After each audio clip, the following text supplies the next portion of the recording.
चलिए तो आगे बढ़ते हैं। अगला हम एक और टॉपिक को समझ रहे हैं। एक होता है भुगतान संतुलन, भुगतान संतुलन, और एक होता है व्यापार संतुलन। इन दोनों को हम समझते हैं कि भुगतान संतुलन क्या होता है और व्यापार संतुलन क्या होता है। ठीक है, इसे बैलेंस ऑफ पेमेंट कहते हैं बीओपी, और इसे बीओटी कहते हैं balance of trade. Balance of payment और बैलेंस ऑफ ट्रेड इसे कहा जाता है। ठीक है, अब ये होता क्या है इसको थोड़ा सा समझना।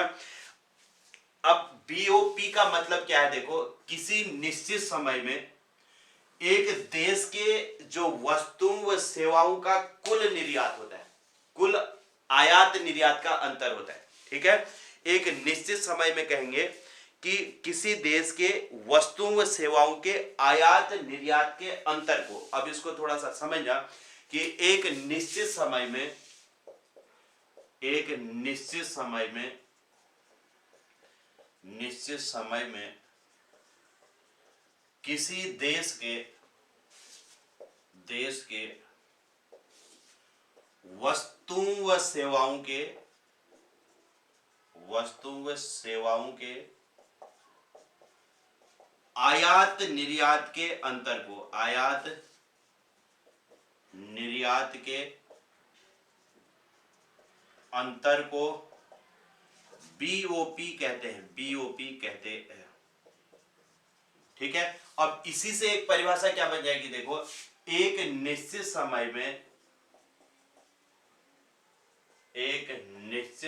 में किसी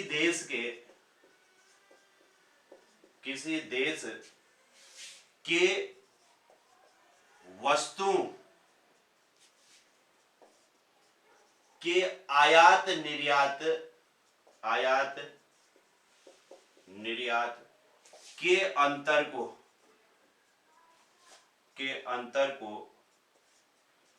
बीओटी बैलेंस ऑफ ट्रेड कहते हैं। अब ये दोनों में अंतर समझ आया क्या कुछ? एक बीओपी कहा हमने, एक बीओटी कहा। बीओपी बैलेंस ऑफ पेमेंट है, ये बैलेंस ऑफ ट्रेड है। इसमें क्या है कि एक निश्चित समय में किसी देश के वस्तुओं व सेवाओं के आयात निर्यात, इसमें गुड्स एंड सर्विसेज सारी आ जाती है। गुड्स और सर्विसेज का जो इंपोर्ट एक्सपोर्ट होता है उसके अंतर को क्या कहते हैं? बीओपी कहते हैं। अंतर क्लियर हो गया होगा इसमें।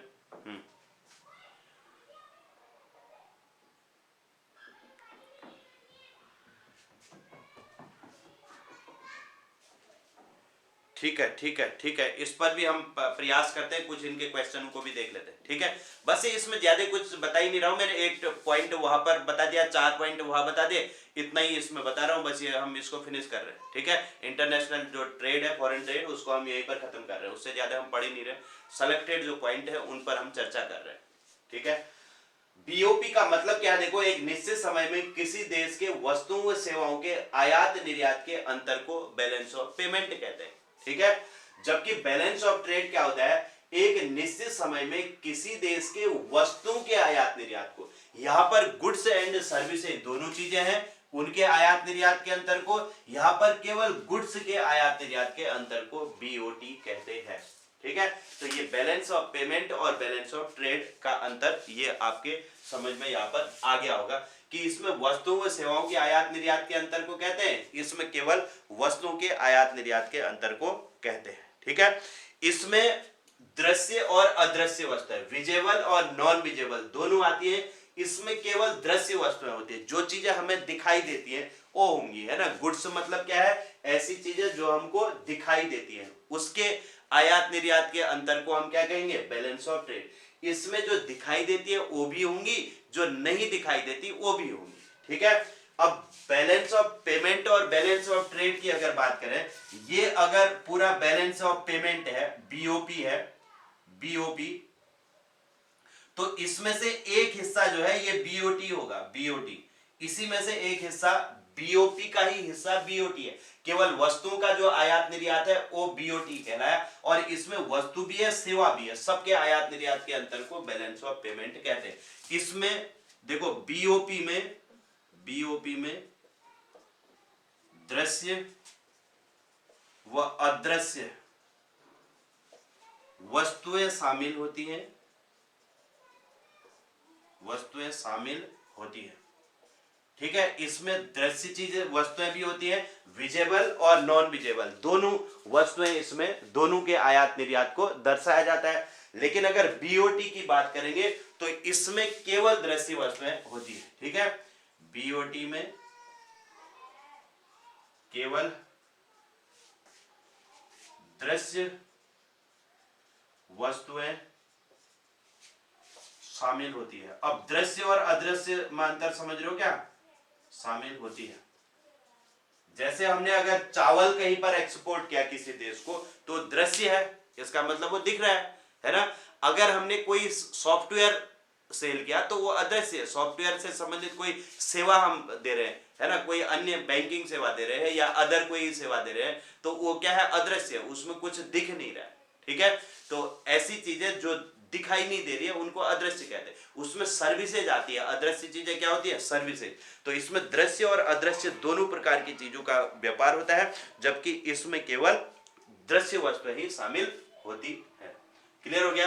तो बीओपी और बीओटी में अंतर समझ में आ गया होगा, इससे ज्यादा इसमें कुछ है भी नहीं, बस इतना ही समझना है कि बीओटी क्या होता है और बीओपी क्या होता है। बीओपी में दृश्य अदृश्य सभी प्रकार की वस्तुएं शामिल होकर के व्यापार का अंतर होता है, और बीओटी में केवल दृश्य वस्तुओं के व्यापार को दिखाया जाता है। ठीक है, तो इसको आप लोग पढ़ लेना। और इसमें एक पॉइंट में यहां पर लिखा दे रहा हूं जो इंपॉर्टेंट होता है कि व्यापार बीओपी एक अनुकूल होता है, एक प्रतिकूल होता है और एक संतुलित बीओपी होता है, जिस पर मैं कल परसों भी एक बार बात कर रहा था, उसको भी आप लोग ध्यान दे देना। ठीक है, लिखा इतना लिख लो तो जल्दी से। देखो, एक पॉइंट इस तरह पर याद रख लेना, जो अक्सर एग्जाम में क्वेश्चन दिखाई देता है और पूछा जाता है, और जनरली वो क्वेश्चन अगर हमने पढ़ा नहीं होता है तो कुछ समझ में नहीं आता।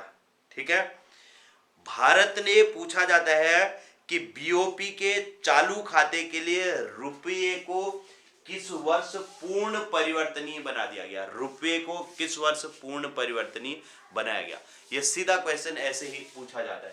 तो इसको मैं लिख रहा हूं कि भारत ने 1993-94 में, ठीक है, 1993-94 में बीओपी के चालू खाते के लिए, बीओपी के चालू खाते के लिए रुपये को पूर्ण परिवर्तनीय बना दिया गया। पूर्ण परिवर्तनीय बनाया था। तो बीओपी के चालू खाते के लिए जो है रुपये को पूर्ण परिवर्तनीय बनाया दिया था 1993-94 में। एक तो चालू खाता होता है, एक पूंजी खाता। दो तरीके के खाते होते हैं। वस्तुओं व सेवाओं के आयात निर्यात के लिए जो स्थानांतरण होता है, आयात निर्यात प्लस उसका जो स्थानांतरण भुगतान होता है, ट्रांसफर पेमेंट कहते हैं, उसे हम चालू खाता कहते हैं। और दूसरा खाता होता है पूंजी खाता। इसमें ऋण, विदेशी सहायता आदि चीजें शामिल होती हैं, उसे पूंजी खाता कहते हैं। तो भारत ने अपने चालू खाते को 1993-94 में पूर्ण रूप से परिवर्तनीय बनाया है। बिल्कुल सही है, 1993-94। ठीक है, तो 1993 में बीओपी के चालू खाते को भारत ने पूर्ण रूप से परिवर्तनीय बना दिया। लेकिन जो पूंजी खाता है उसे पूर्ण रूप से परिवर्तनीय बनाने के लिए 2006 में एक कमेटी बनाई गई है, उसका नाम है तारपोर कमेटी। अब ये क्वेश्चन आपको बिल्कुल अच्छे से पढ़ने पड़ेंगे, दोनों के दोनों याद कर लेना कि पूंजी खाते को पूर्ण परिवर्तनीय बनाने के लिए, कैपिटल अकाउंट होता है, पूंजी खाते को पूर्ण परिवर्तनीय बनाने के लिए, अभी तक ये पूर्ण परिवर्तनीय नहीं था। ठीक है, पूर्ण परिवर्तनीय बनाने के लिए 2006 में तारपोर कमेटी का गठन किया गया। तारपोर कमेटी का गठन किया गया। तो इस बात को ध्यान रखना है कि तारपोर कमेटी का संबंध किससे है, तो पूंजी खाते को पूर्ण परिवर्तनीय बनाने से संबंधित है।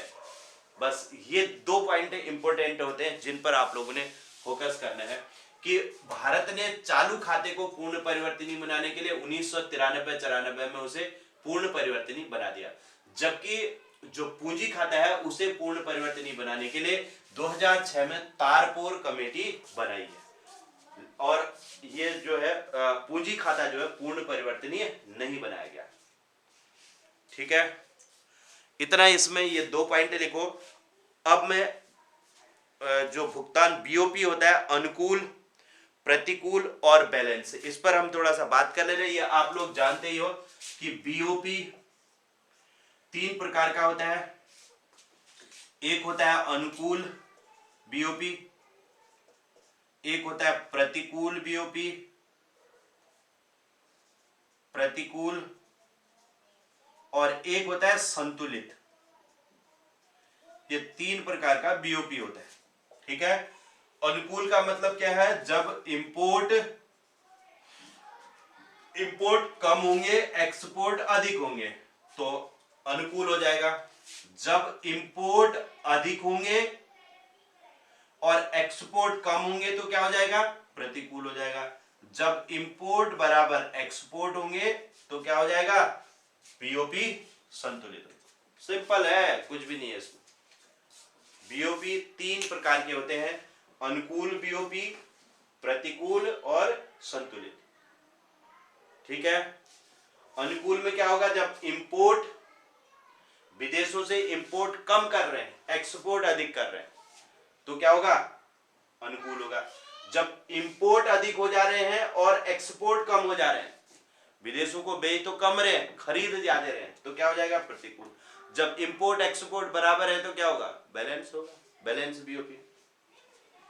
ठीक है, तो ये बीओपी 3 तरीके के होते हैं, फेवरेबल और नॉन फेवरेबल और बैलेंस, 3 तरीके के बीओपी होते हैं।